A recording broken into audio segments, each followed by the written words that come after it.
Selamat pagi ibu-ibu, bapak-bapak. Kabar baik ibu, bapak? Alhamdulillah. A'udzubillahi minasyaitonir rajim. Bismillahirrahmanirrahim. Assalamualaikum warahmatullahi wabarakatuh.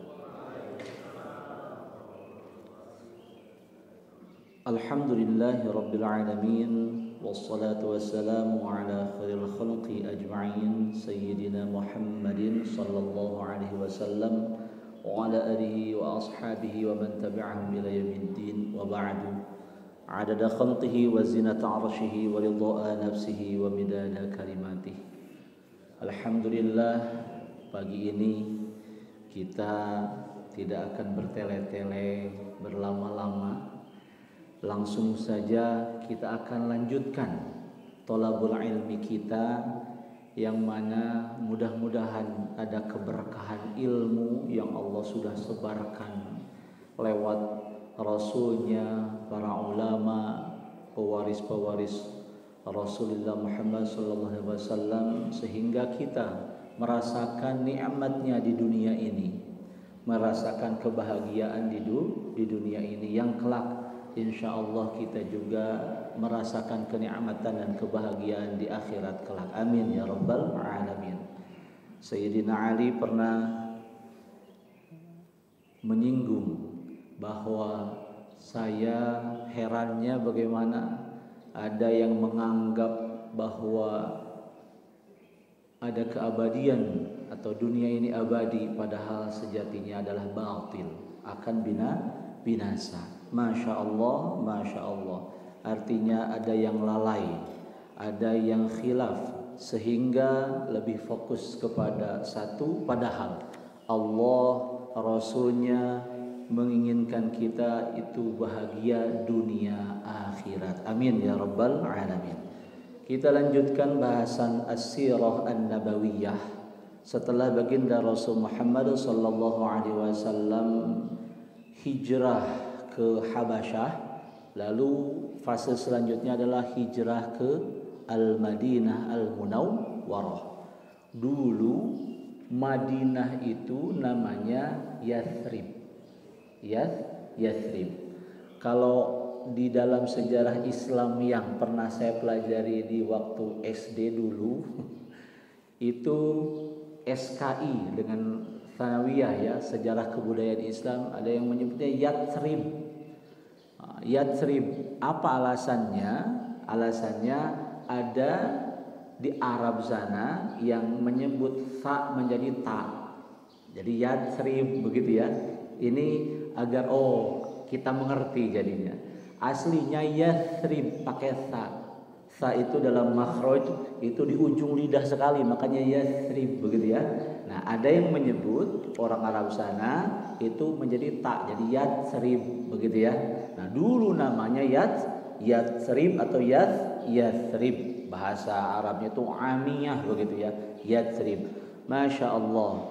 Rasulullah sallallahu alaihi wasallam hijrah ke sana itu atas perintah Allah Subhanahu wa ta'ala. Dan kita sudah bahas bahwa kalau kita sebelum melakukan apapun mengharap dulu, meminta dulu kepada Allah Subhanahu wa ta'ala, itu yang terbaik. Kita mengharap kepada Allah sebelum melakukan sesuatu, meminta kepada Allah sebelum melakukan sesuatu. Bukankah harapannya itu yang diharapkan oleh Allah Subhanahu wa ta'ala yang dimaksud dengan doa? Allah itu suka hambanya meminta kepada Allah Subhanahu wa ta'ala, memohon kepada Allah Subhanahu wa ta'ala. Begitu ya, Masya Allah. Maka dalam definisi secara bahasa as-sholah itu nanti ada bahasanya, as-sholah adalah ad-du'a, sholat adalah doa.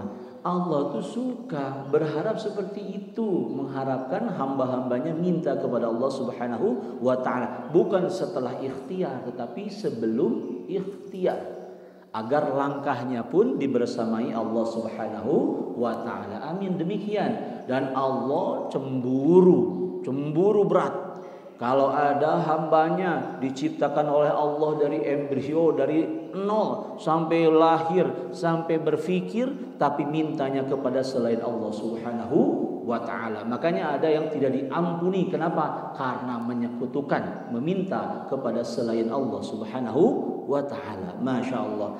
Jadi Rasulullah sallallahu alaihi wasallam hijrah ke sana dengan berbagai pertimbangan secara manusiawi, tapi tentunya diarahkan oleh Allah Subhanahu wa ta'ala. Masya Allah, Masya Allah. Di tahun 10 sebelum hijrah itu meninggal Sayyidah Khadijah dan pamannya yang membela selama ini. Siapa? Abu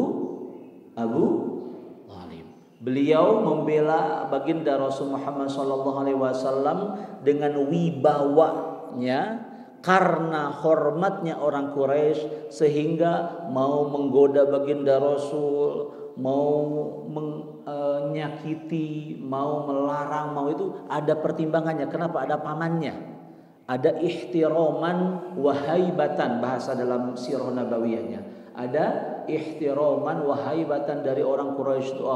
Ini ada pamannya yang terhormat. Jadi tidak bisa langsung frontal menggoda, menghalangi, mengancam baginda Rasul Muhammad SAW. Di saat itu, saat meninggalnya pamannya baginda Rasul Muhammad SAW, mulai jaruat itu mulai berani orang Quraisy. Wah, ini saatnya. Bukan hanya intimidasi secara lahiriah, tapi langsung juga batiniyah juga diancam, bahkan mau dibunuh. Masya Allah, Masya Allah. Di momentum itu atau saat meninggalnya Abi Thalib, pamannya baginda Rasul Muhammad SAW, ada kesedihan tersendiri dari Rasulullah Muhammad SAW. Selain karena memang pamannya yang membela terus menerus, sigap begitu, siap dan sigap, beliau ingin pamannya mengucapkan la ilaha illallah Muhammadun Rasulullah. Makanya dalam Al-Quran ada laisa alaika hudahum walakinnallaha yahdi may yasha. Tidak atasmu Muhammad hidayah mereka itu, tetapi Allah yang memberikan hidayah. Kita ingin nih dalam kehidupan kita, keluarga ahli kita ini Masya Allah bersama-sama dalam ketaatan. Ada yang masih kurang pas, ada yang masih bengkok-bengkok sedikit, tetap doakan. Karena kita bukan yang memberikan hidayah, Allah lah yang memberikan hidayah. Bahkan pamannya baginda Rasul Muhammad SAW saja, Rasulullah ingin beliau mengucapkan syahadatain, tapi sampai belum terjadi. Masya Allah, Masya Allah. Tentunya gara-gara tekanan dari Quraisy, pamannya itu masih ragu. Sayyidah Khadijah pun meninggal di waktu atau di tahun itu, sehingga tahun 10 sebelum tahun 10 ya, tahun yang ke-10 ini dinamai Amul Huzni, tahun kesedihan baginda Rasul Muhammad sallallahu alaihi wasallam. Lalu beliau mencoba untuk datang ke Taif. Taif itu daerah mana ya? 100 berapa meter 60 ya, 60-an kilometer dari Mekah begitu ya. Rasulullah SAW menuju sana, di sana tuh sejuk, itu kan. Kemudian ada banyak pohon-pohon. Kesannya, bapak-bapak, kesannya secara manusiawi di sana tuh ramah-ramah orangnya. Kesannya, di sana pun adem, nggak panas begitu ya. Nggak, kan kalau tidak salah sekitar 20 derajatan Celcius. Enak, sejuk di sana. Banyak pohon-pohon, kemudian ada gunung-gunung. Wah, kesannya itu ramah-ramah. Datanglah beliau ke sana. Ternyata disambut lemparan batu. Masya Allah. Rasulullah Shallallahu Alaihi Wasallam dalam kondisi itu berdoa kepada Allah Subhanahu Wa Taala. Bukan membalas satu kejelekan, satu kekejian dengan balasan yang setimpal, tidak. Itu bukan karakter baginda Rasul, dan itu tidak boleh dialami juga oleh umatnya baginda Rasul Muhammad sallallahu alaihi wasallam. Kita sudah diajarkan bagaimana saat ada yang zalim kepada kita, saat ada yang menganiaya kita, naudzubillah, mudah-mudahan kita terhindar, amin. Tapi kita ucapkan Allahumma hdihim, ya Allah berikanlah mereka petunjuk, bukan dikata-katain. Itu caranya yang diajar oleh baginda Rasul Muhammad sallallahu alaihi wasallam. Nah, baginda Rasul pun berdoa saat ada tanggapan atau perilaku orang Taif yang bahkan melempari beliau dengan batu sampai saladam dari jasadnya itu keluar darah sampai berdarah-darah. Baginda Rasul Muhammad sallallahu alaihi wasallam, ya Allah, dalam doanya yang agak panjang itu saya kutip penggalannya saja. In lam yakun bika ghadabun alayya fala ubali walakin afiyataka hiya awsa'uli. Itu penggalan dari doa baginda Rasul saat dianiaya oleh orang Taif. Ya Allah, kalau engkau tidak marah kepadaku, bahasa kitanya begitu ya, tidak apa-apalah mereka orang-orang ciptaanmu marah, tidak suka, tidak apa-apa. Yang penting engkau tidak marah ya Allah. Yang penting engkau tidak marah. Itu ketadarruan beliau. Rendah diri, rendah hati di hadapan Allah Subhanahu wa taala. Karena keselamatanmu lebih luas untukku. Artinya pokoknya selama engkau tidak marah ya Allah, tidak apa-apa. Badanku berdarah, capeknya, keringatnya, perjuangannya, Masya Allah, tidak apa-apa ya Allah. Yang penting engkau tidak marah. Begitu ya, Masya Allah. Ini kita harus jadikan sebagai ruh dalam berdoa, meminta kepada Allah Subhanahu wa taala, bukan dengan tuntutan-tuntutan. Dicontohkan oleh baginda Rasul Muhammad SAW waktu itu beliau memuji Allah Subhanahu wa taala, mengharapkan petunjuknya, bukan marah-marah, ngomel-ngomel. Nah, makanya angkat kedua tangan dalam berdoa untuk umat Islam, untuk kita semua. Berdoa mengangkat tangannya dengan penuh kelembutan, bukan penuh tuntutan. Ya Allah harus begini, tapi ya Allah, puji Allah Subhanahu wa taala. Tadarru'nya baginda Rasul kita contoh insyaallah. Ya Allah, saya menginginkan A, mudah-mudahan ya Allah A. Ya Allah. Dipuji Allah Subhanahu wa taala, dan di situ penuh kepercayaan karena rahmat Allah lebih luas dari apapun insyaallah. Begitu ya. Itu yang diajarkan oleh baginda Rasul Muhammad sallallahu alaihi wasallam untuk kita. Kita jangan hanya melihatnya sebagai sejarah saja ya, tapi kita mengambil pelajaran dari apa yang dilakukan oleh baginda Rasul Muhammad SAW. Kemudian di akhir doanya beliau mengucapkan la haula wala quwwata illa bika.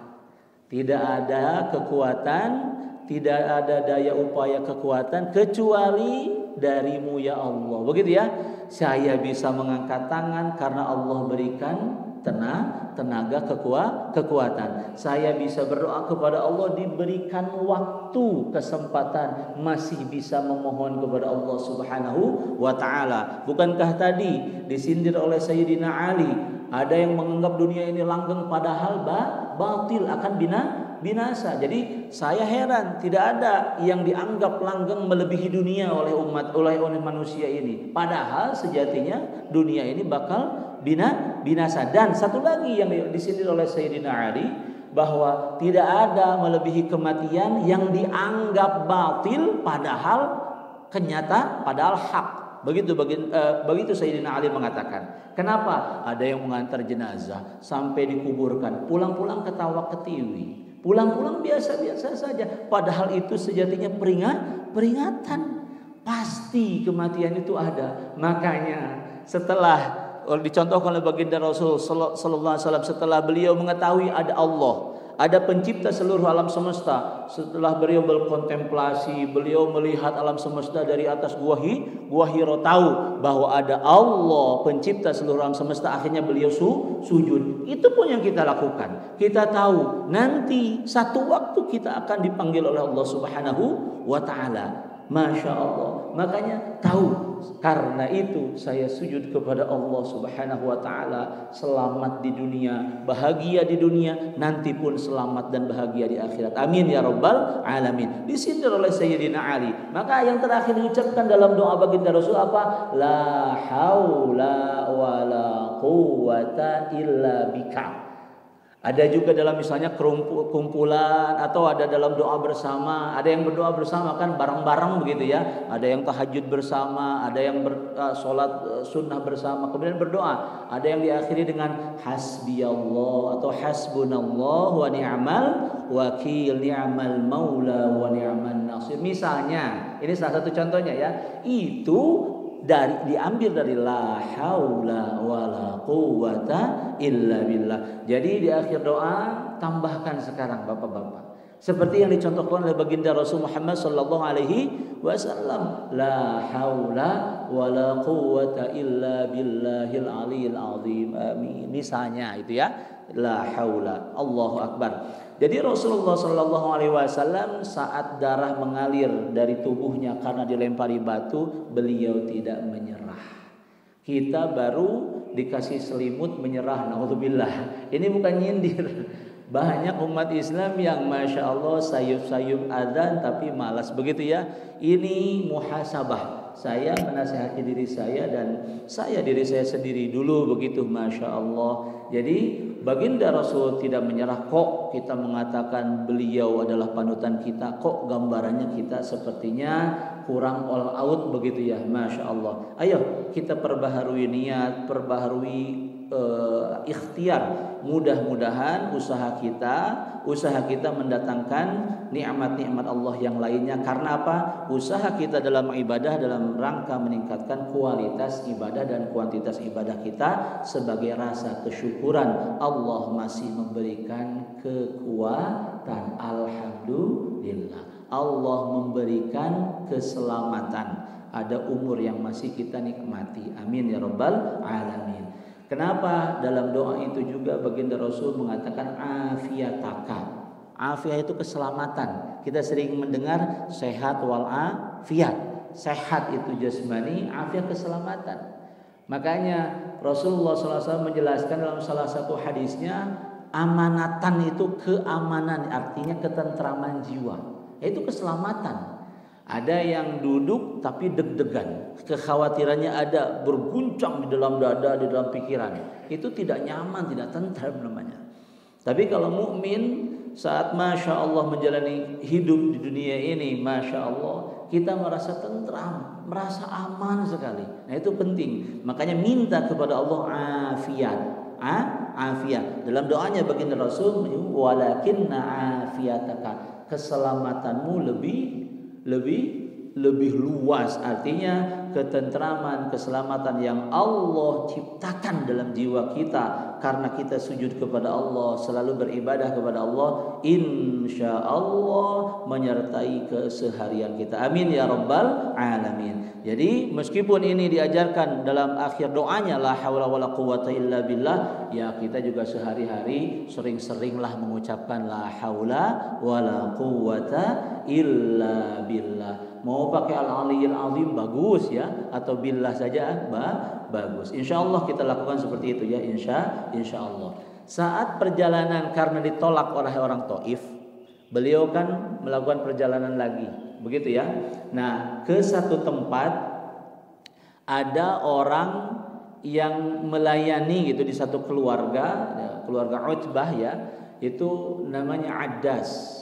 Memang ada riwayat ini kurang sahihah, tapi ada riwayat juga ada yang meriwayatkan ini terjadi. Namanya Addas, pemuda, badan dia ini Nasrani.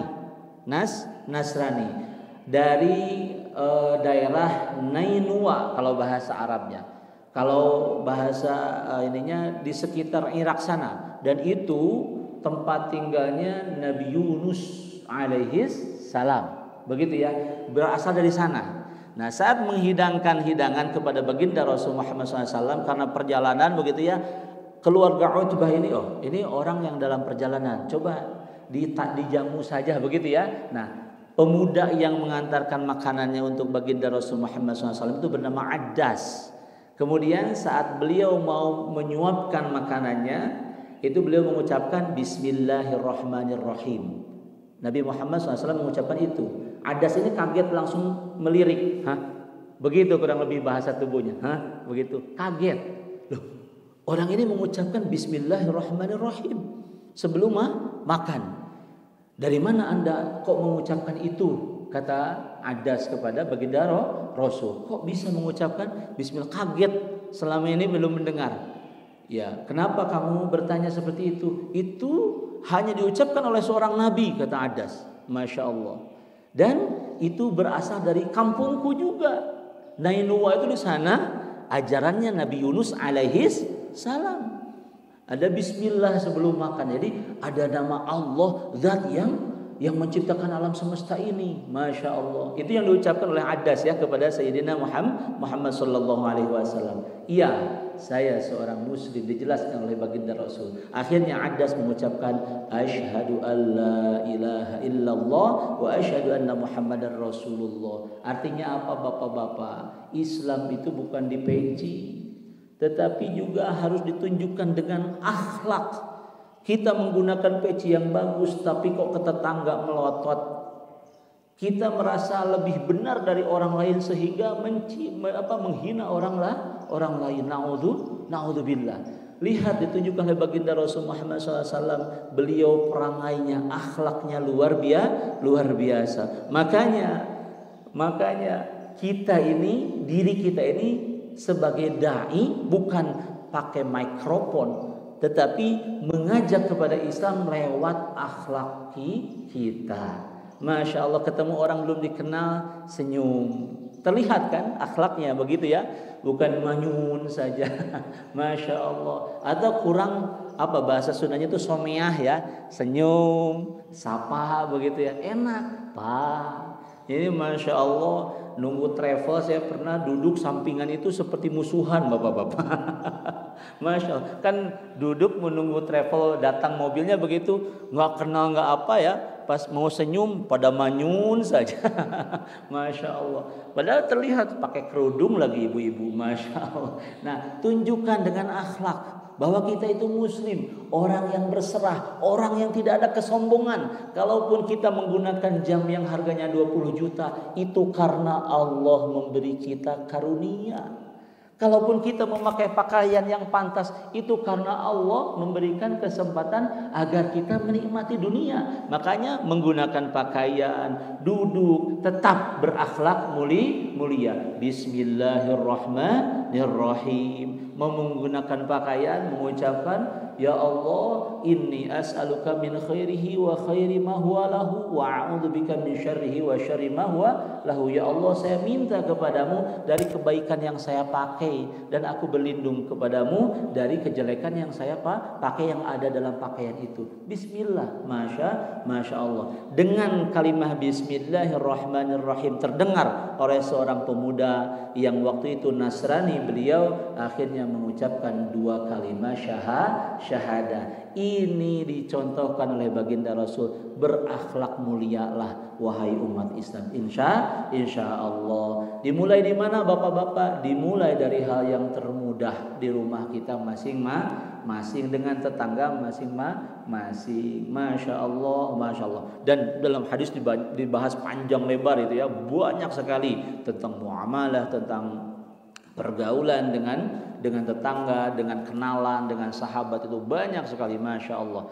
Jadi di perjalanan itu daerah atau ada kabilah Thaqif ya, Thaqif.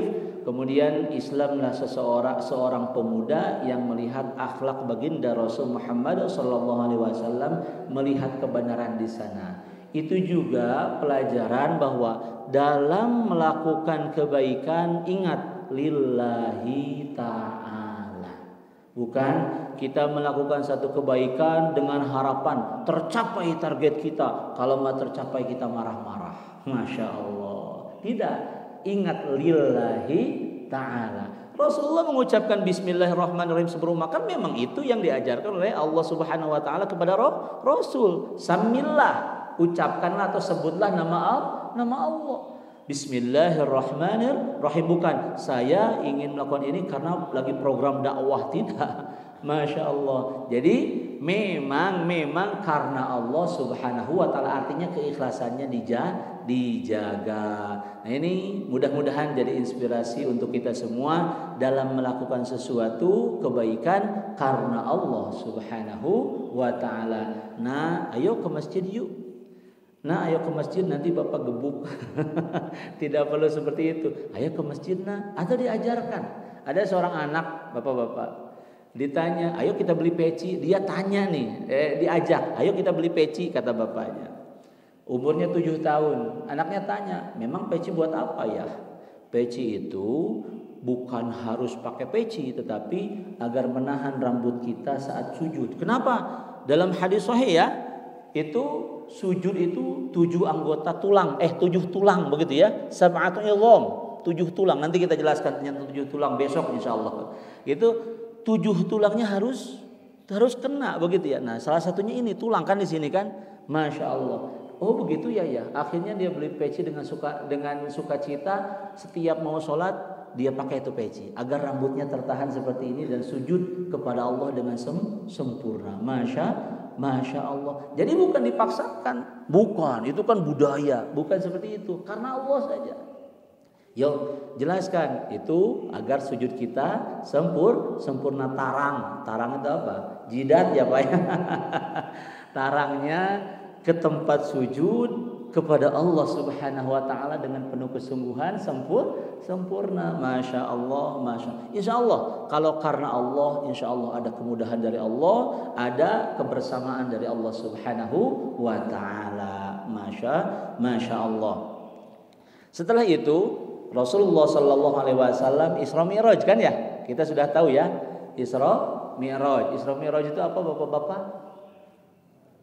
Perjalanan ya, lahir dan batin termasuk jasadnya, bukan mimpi, bukan mimpi karena ada tuduhan hanya tidur kemudian merasa imajinasi Rasulullah enggak, itu tuduhan orang-orang non muslim itu. Masya Allah. Di saat itu beliau ceritakan kepada orang Mekah bahwa saya mengalami Isra dan Mi'raj. Apa? Diketawain. Allahu Akbar. Diketawain, bahkan diledek. Naudzubillah ya. Naudzubillah, ini kata-kata mereka disebut seperti orang gila. Naudzubillah. Masya Allah. Rasulullah Sallallahu Alaihi Wasallam sakit hatinya. Secara manusiawi saya menyampaikan kebenaran, tapi tetap sikap orang-orang tidak bisa kita kontrol kan. Masya Allah. Beliau diketawain bapak-bapak hadirin. Yang Masya Allah, di mana Abu Bakar As-Siddiq mengatakan saya percaya 100% tanpa pertanyaan lagi, pokoknya percaya. Nah ini kalau kita melihat bagaimana percayanya Abu Bakar As-Siddiq, kita ini selalu menghitungnya yang enak saja, selalu menghitungnya yang bagus-bagus yang kita inginkan sesuai keinginan kita. Padahal dalam perjuangan itu luar biasa. Abu Bakar saat semua orang Mekah yang ini nyinyir bahkan menghina, bahkan ngetawain baginda Rasul Muhammad SAW dengan penuh keteguhan Abu Bakar, saya percaya. Berarti kita kalau sudah mengucapkan wa asyhadu anna Muhammadan Rasulullah sudah percaya kepada baginda Rasul Muhammad sallallahu alaihi wasallam. Karena fenomenanya bapak-bapak, ada juga umat Islam yang itu fenomena yang wah ini bisa kita lakukan di hadis ini, yang ini belum, nanti aja. Harusnya yang diucapkan, ya Allah, mudah-mudahan saya bisa melakukan semuanya meskipun baru sedikit, atau nanti saja, ini mah belum waktunya buat saya masih bisa melakukan yang lainnya. Tidak. Yang diajarkan oleh baginda Rasul Muhammad SAW itu 100% benar. Makanya kalau kita tidak mampu jangan mengatakan nanti sajalah, bukan. Ya Allah berikan kemampuan agar bisa melaksanakannya. Begitu kan ya? Masya Allah. Lihat saat seorang sahabat baru masuk Islam, dia katakan begini, wahai Rasulullah, saya masuk Islam, tapi saya nggak mau puasa, susah katanya. Ini dikatakan oleh orang yang baru masuk Islam. Rasulullah terdiam, bapak-bapak, diam saja. Saya juga nggak mau zakat, berat katanya. Karena saya sudah dapat uang, dibagi-bagi katanya. Begitu kan? Ini seorang sahabat yang baru masuk Islam ya, masya Allah, baru masuk Islam. Saya juga nggak mau sholat katanya. Nah capek. Begitu ya bahasa kita aja. Masya Allah, seperti bahasa kita aja demikian. Nah Rasulullah waktu itu baru berkomentar. Apa sabdanya? Fi ma'nal hadis, lalu tidak ada kebaikan dalam agamamu kalau kamu meninggalkan sholat. Begitu kan ya? Masya Allah, Masya Allah. Akhirnya sahabat itu apa? Sholat. Karena beliau percaya kepada orang yang diutus oleh Allah Subhanahu wa ta'ala. Meskipun sebelumnya dia katakan berat sholat itu, begitu ya. Masya Allah. Ini bukan berarti meremehkan zakat dan puasa, bukan. Bahasanya bukan ke sana ya. Masya Allah. Tapi ada fenomena seperti itu. Rasulullah Sallallahu Alaihi Wasallam perintahkan sholat.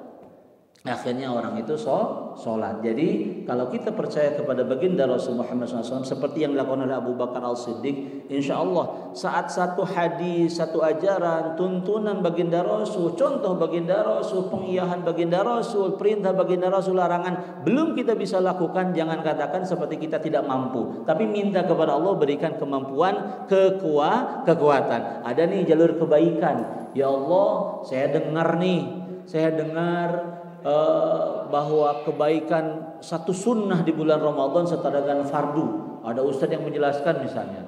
Terus satu fardu dilakukan setara dengan 70 kali fardu. Ya, tapi saya itu kadang-kadang nggak kuat. Nah, tidak usah mengatakan seperti itu. Allah tahu bahwa kita lemah. Begitu ya. Makanya satu niat baik saat diniatkan dalam hati, belum dilakukan itu sudah dapat pahala. Mudah-mudahan dalam 3 hari ini bisa khotam Al-Quran, amin. Kenyataannya belum khotam, tidak apa-apa. Begitu kan ya? Terus saja, terus.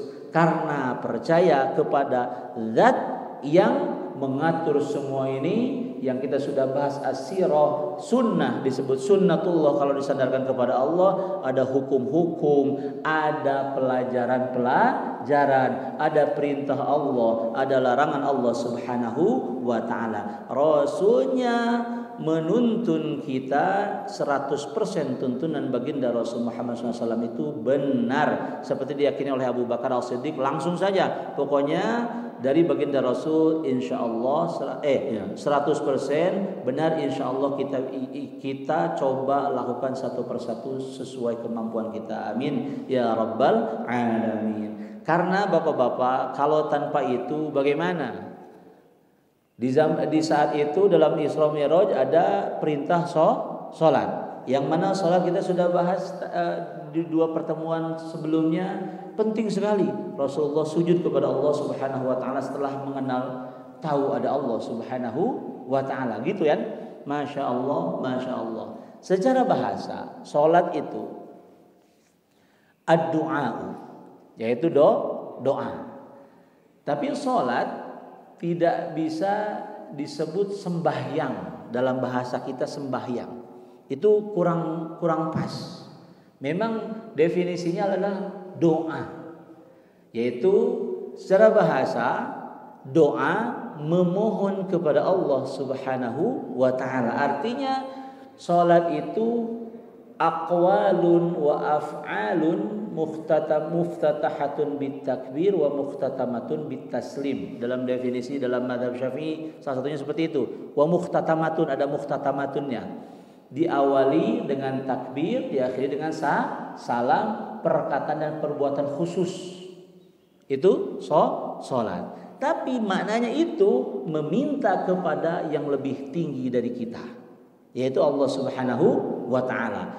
Dalam bahasa tadi, kalau setara itu namanya iltimasun, permintaan yang setara, selevel. Tapi kalau kepada Allah itu ad-du'a'u atau as-sholatu. Kalau ke bawah namanya amrun, perintah. Makanya dalam sholat itu banyak sekali doa. Masya Allah, Masya Allah.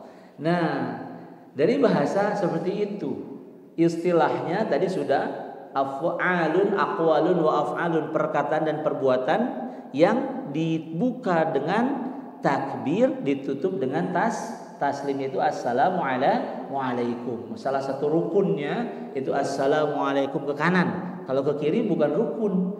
Jadi bapak-bapak kalau assalamualaikum warahmatullah, misalnya ada yang jatuh itu langsung ditolong, atau ada keperluan langsung lari, tidak apa-apa, itu sudah sah karena udah assalamualaikum warahmatullah. Nah, Apa itu sholat? Kebutuhan jiwa dan akal.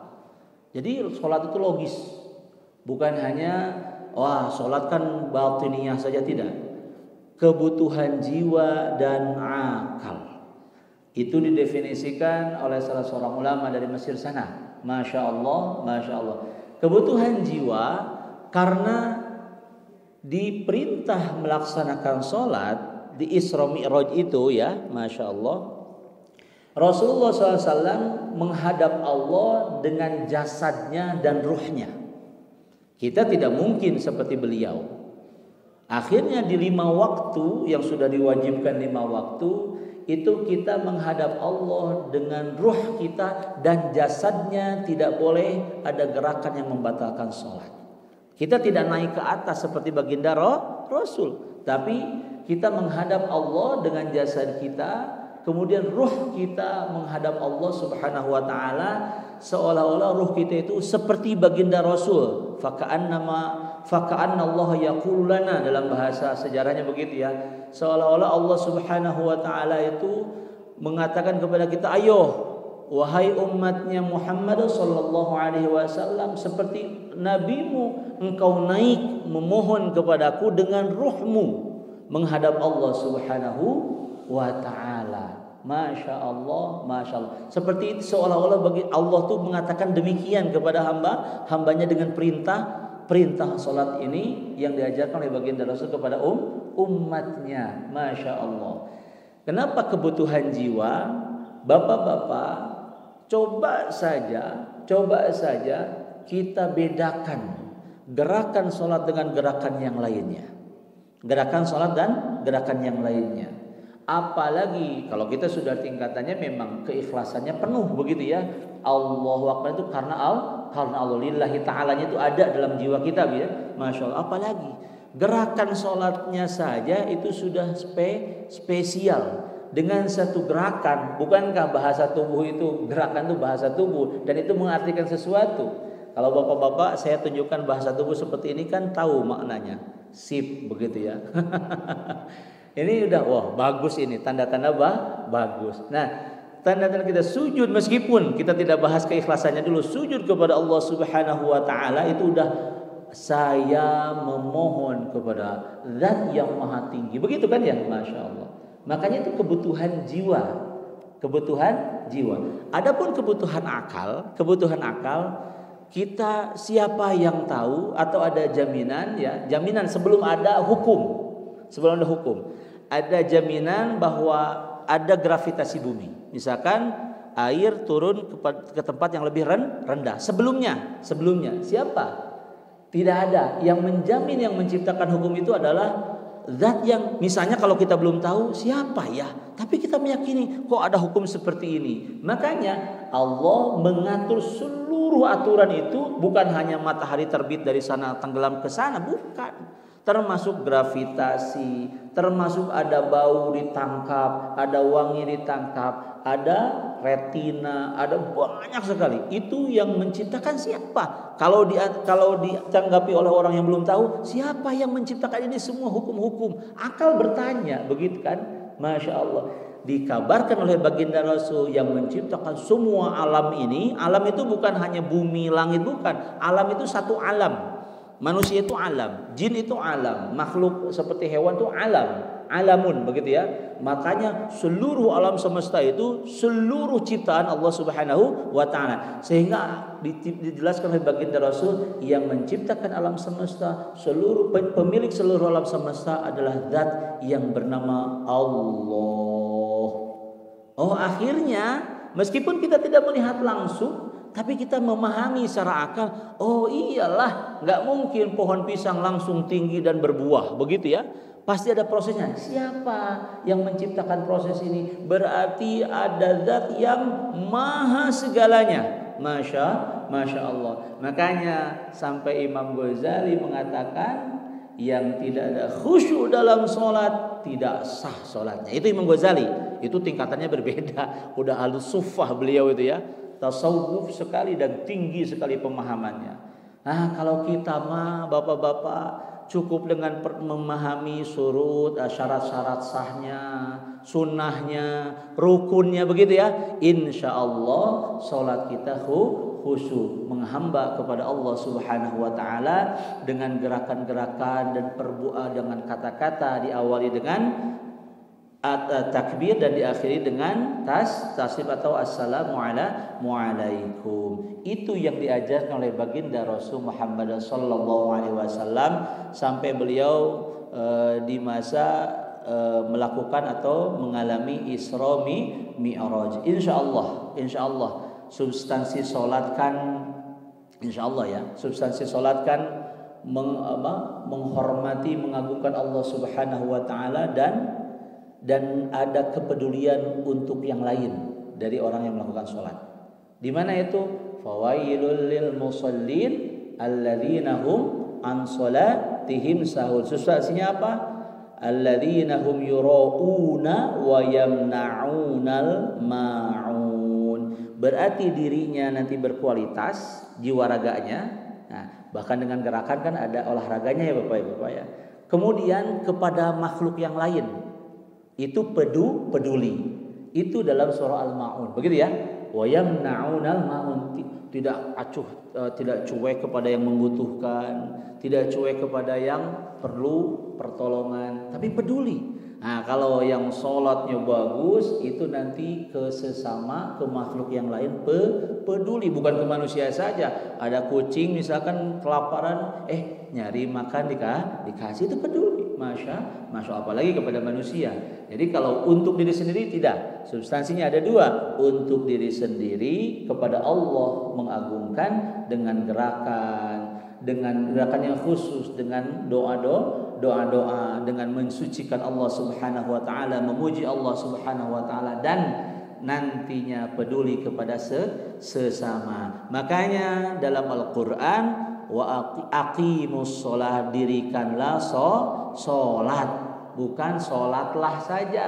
Karena kalau dalam konteks seorang yang mukmin itu aqimus sholat, dirikanlah sholat. Kalau berbaring bagaimana sholat? Ada kekurangan kan? Nah, ada kekurangan dalam berbaring itu. Misalnya bapak-bapak saja nonton TV misalnya ya, ada dokumenter misalkan apalah, sambil tiduran itu nonton, itu nggak fokus, itu fokusnya kemana? Setengahnya ke tidur. Kemudian melakukan sesuatu ini, jadi Allah dengan bahasa aqimus sholat, dirikanlah sholat itu menginginkan bahwa melakukannya itu all out, penuh kesungguhan, dengan kesigapan. Coba kalau ditanya siap gak? Siap sambil miring begini, ini kan enggak. Tapi kalau siap gak? Siap sambil tegap begitu berdiri, siap. Nah ini gambarannya demikian. Makanya dalam konteks orang mukmin, aqimus sholat, dirikanlah sholat itu laksanakan dengan penuh kesungguhan, dengan penuh syarat rukun, akhirnya sholatnya bagus begitu ya. Masya Allah. Kenapa? Karena konteksnya orang munafik kan ada. Orang yang mendirikan sholat, qamu ila sholat, qamu kusala. Orang munafik itu pas melakukan sholat itu apa? Malasan. Begitu kan ya? Nah, kemudian tadi fawailul lil musallin, maka celakalah orang yang melakukan sholat, bukan orang yang sholat, bukan yang mendirikan sholat. Fawailul lil muqimina sholat, bukan, tapi fawailul lil musallin, celakalah orang yang sholat. Yang bagaimana? Ya kan begitu kan ya? Yang bagaimana yang celaka? Yang tidak melakukannya dengan benar, sahun, lalai, begitu ya. Jadi konteksnya berbeda-beda. Makanya untuk orang mukmin kita semua ini, aqimus sholat, dirikanlah sholat, laksanakan dengan penuh kesungguhan melakukannya. Syarat rukun sihahnya semuanya dilakukan. Insyaallah berkualitas jiwa dan raga, bahkan akalnya orang-orang yang kualitas sholatnya bagus itu berkualitas, bapak-bapak. Masya Allah, tidak penuh hasud, pokoknya banyak panjang lebar begitu ya. Masya Allah. Sampai baginda Rasul Muhammad SAW diperintahkan untuk sholat dan umatnya melakukan sholat 5 waktu. Mudah-mudahan kita bisa melaksanakan sholat dengan baik dan benar dan manfaatnya juga kita bisa rasakan. Amin ya rabbal alamin. Seperti yang diinginkan, diperintahkan oleh Allah Subhanahu wa taala, diinginkan oleh baginda Rasul, dicontohkan oleh baginda Rasul Muhammad sallallahu alaihi wasallam. Ini rasa-rasanya memang waktunya kurang ya Bapak-bapak. Akan panjang sekali kalau bahasan sholat, belum rukunnya, syarat surut sihahnya dan seterusnya, agar kita mencapai sholat yang berkualitas. Amin ya rabbal alamin. Begitu ya, panjang lebar. Ada waktu beberapa menit, memang targetnya kita ada sesi pertanyaan. Silahkan. Langsung dari Ibu, silakan Bu.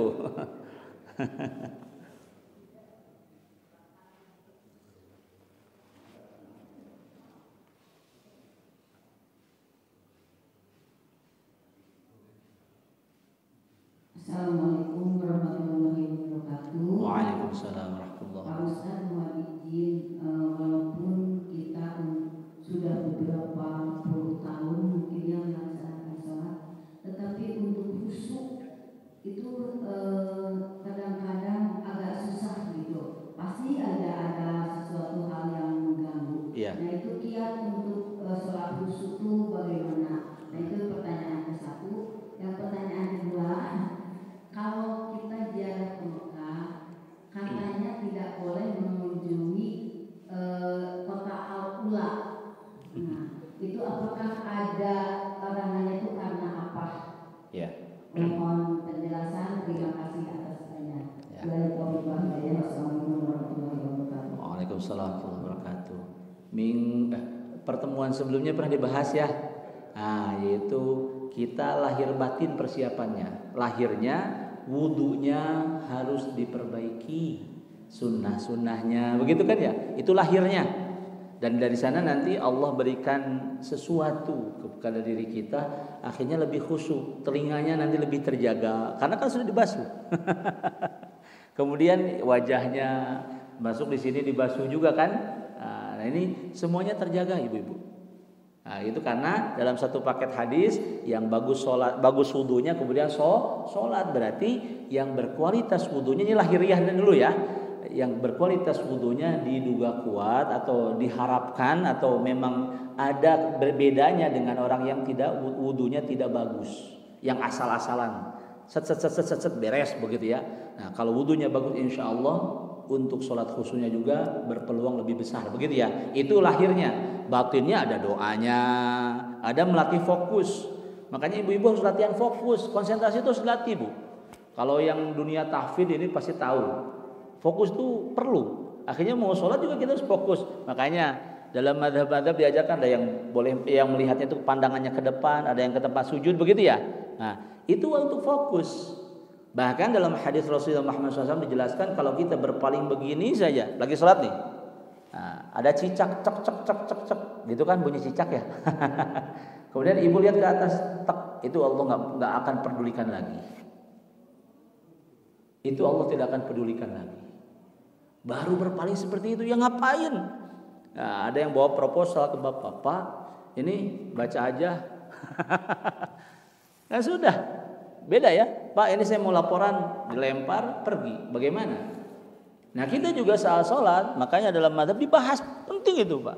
Lihat ke tempat sujud atau penglihatan kita ke depan, beda madhab ya. Nah ada yang ke tempat sujud, madhab Syafi'i itu ke tempat sujud, begini tegap, begini pandangannya ke tempat sujud, begitu ya. Nah, ke tempat sujud. Kalau kita berpaling begini saja, atau ada orang jalan dilihat, itu sudah Allah nggak peduli lagi. Itu menyebabkan kekhusyuan kan? Nah itu pembahasan tadi, fokus.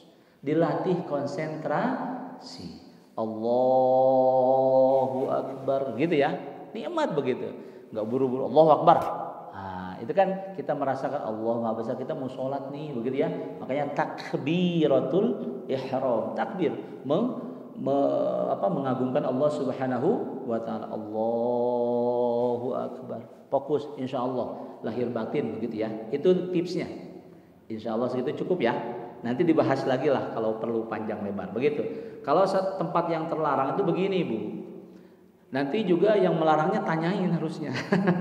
Pas umroh atau ini kenapa dilarang, tanyain. Jadi Rasulullah SAW pernah didatangi oleh para sahabat yang merasa bangga Karena ke tempat yang dulu ada Nabi Allah yang hebat di sana, tapi umatnya terkutuk. Jelas?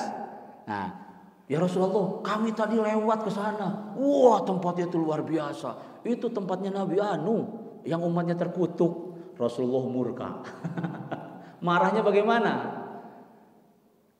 Kamu itu mereka terkutuk, bagaimana kalau kutukannya nempel ke kamu? Kurang lebih bahasa kitanya kayak gitulah. Kaget para sahabat. Oh, bisa begitu ya? Bisa. Bisa seperti itu. Makanya daerah-daerah yang terkutuk ada umatnya. Umat misalkan umat siapa? Kaum Ad, Tsamud begitu ya. Yang Allah binasakan jangan didatangi. Bagaimana kalau di satu batu di sana ada nempel kutukan Allah, pas kita lewat kutukannya loncat ke kita. Itu kita memvisualkan begitu Bapak-bapak, kan kita biar paham ya. Rasulullah SAW itu menjelaskan kepada para sahabat, kepada umatnya ini dengan bahasa yang dipahami begitu ya. Makanya ada beberapa redaksi hadis. Karena orang ini bahasanya tinggi, pengetahuannya tinggi, bahasanya demikian. Orang ini, kaum ini rendah, makanya dipahamkan dengan bahasa yang sesuai dengan kemampuannya. Nah, itu kalau bagaimana kalau kutukannya loncat nempel ke kalian, kata baginda Rasul Muhammad SAW begitu. Akhirnya para sahabat kaget, mereka mengatakan saya nggak mau lagi ke tempat terkutuk, takut nanti kutukannya nempel begitu. Nah, makanya kita mendatangi tempat-tempat yang bagus saja. Lama-lamain aja di Masjidil Haram sama Madinah ya Bu ya. Masya Allah, begitu ya, kurang lebih seperti itu ya. Nah, ada juga makanya yang di Mesir nih, ada yang di Mesir nih mahasiswa yang sudah paham, yang jurusan syariah misalnya. Mereka tidak datang ke tempat-tempat yang terkutuk. Kan di sana ada tempat yang terkutuk. Ada mumi kan begitu ya Pak ya. Saya sampai sekarang nggak tahu tuh wujudnya mumi masuk ke dalam, belum pernah sih.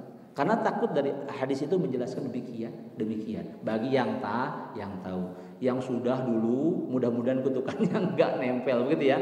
Yang pernah, naudzubillah. Begitu memang. Jadi tempat-tempat itu memberikan keberkahan masing-masingnya ada.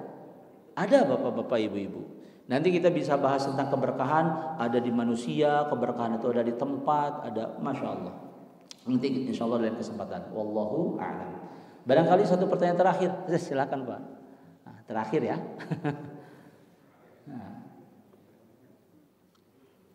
Assalamualaikum. Waalaikumsalam. Itu dalam sholat, salah satu ayat dalam Al-Quran menyebut sholat itu harus khusyuk. Nah, ini pengertian khusyuk sebenarnya yang Ustaz telah menjelaskan tadi. Sebab misalnya ini tidak juga dalam sejarah Islam membaca bahwa dua cucu Nabi dari Sayyidina Ali itu kadang suka datang kalau ikut main ya, dan bahkan digendong Nabi sehingga Nabi sedang agak lama untuk sujud. Nah itu kan tentu Betul. terganggu khusyuk. Iya. Nah, Bagus. Penjelasannya bagaimana? Ya, bagus. Dalam Al-Quran ada ayat A'udzubillahi minasyaitonirrajim wa laqad arsalna ila umamin min qablika fa akhadnahum bil ba'sa'i wad-dharra'i la'allahum yatadarra'un. Dan telah kami utus kepada umat-umat sebelumnya, yaitu para rasul sebelum Rasul Muhammad sallallahu alaihi wasallam. Berarti para rasul itu kan banyak ya, ratusan rasul itu kan, belum lagi nabi banyak. Para rasul itu mereka merasakan kesengsaraan dan kemelaratan. Kami berikan itu agar mereka tadarru, rendah hati di hadapan Allah Subhanahu wa taala, rendah diri di hadapan Allah Subhanahu wa taala. Itu satu ayat begitu ya. Nah, ini adalah sholat. Sholat. Tapi mereka merasakan kemelaratan, kesengsaraan dalam kehidupannya. Tapi waktunya sholat. Begitu ya.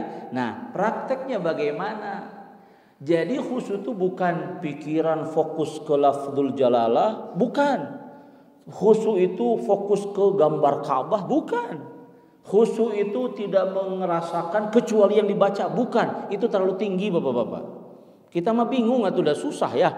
Masya Allah. Apalagi mengerti yang kita baca. Coba mengerti. Bapak-bapak udah menyerah duluan itu. Apalagi yang belum pernah belajar bahasa Arab. Begitu ya. Itu bukan definisi khusyuk. Satu kali Rasulullah Muhammad SAW membaca surat yang mau beliau baca itu panjang. ada seorang anak menangis. Nanti ini setelah sholat dijelaskan oleh baginda Rasul. Jadi beliau mendengar tangisan anak di belakang itu, biasa kan anak kecil mau apalah begitu ya. Orang anak kecil makan sakit aja nangis, pengen aja nangis begitu ya. Rasulullah faham semuanya. Sehingga beliau ganti surat yang beliau mau baca panjang dengan yang pendek. Apakah kita mau menuduh baginda Rasul tidak khusyuk? Naudzubillah, nggak mungkin. Begitu ya.